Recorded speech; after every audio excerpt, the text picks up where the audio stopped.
சாதிய படங்கள் வந்து வேற விளைவுகளை உருவாக்குது. சண்டை சச்சரவுகளை உருவாக்குது. அது பெரும்பாலும் தவிர்க்கணும். நாங்க பட்ட வழிகளை நாங்க சொல்றோம்னா அவங்க சொல்றதுல நிறைய உண்மை இருக்கு, அர்த்தம் இருக்கு. நாங்க நாங்க இப்படியெல்லாம் கடந்து வந்திருக்கோம், எங்களை இப்படிலாம் கஷ்டப்படுத்திருக்கீங்க. இன்னைக்கும் வந்து சாதிய அடக்குமுறை ஒடுக்குமுறையெல்லாம் பல ஊர்களில் இருந்துட்டு தானே இருக்கு. ஸோ அதனால அவங்க அந்த வழியை சொல்றாங்க. பட் நீங்க இன்னைக்கு வளர்ந்து வேற ஒரு இடத்துக்கு வந்துட்டீங்க. வேக வேகமா வந்து இன்னைக்கு பல அரசு துறைகள்ல, பல இடங்கள்ல, தனியார் துறையில கூட ஒரு முக்கியமான இடத்துல எல்லாம் வந்து உட்காந்துட்டீங்க.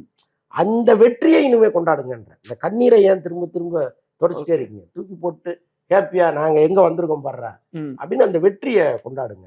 அது நல்லா இருக்கும். இன்னொரு சாதியை இழிவுபடுத்தாம, அவங்கள மட்டம் தட்டாம, அவரவர் சாதி பெருமையை சொல்லிட்டா கூட பிரச்சனை கிடையாது. அதை இன்னொருத்தரை போய் டச் பண்றது இருக்குல்ல, நீ இப்படிதான்டான்னு சொல்லும் பொழுது அது பிரச்சனையாகுது. அது மாதிரி இல்லாமல் வந்தா நல்லது. டோட்டலாவே இந்த மாதிரி படங்கள், சாதிய படங்கள் இல்லாம இருக்கிறது ரொம்ப ரொம்ப நல்லது.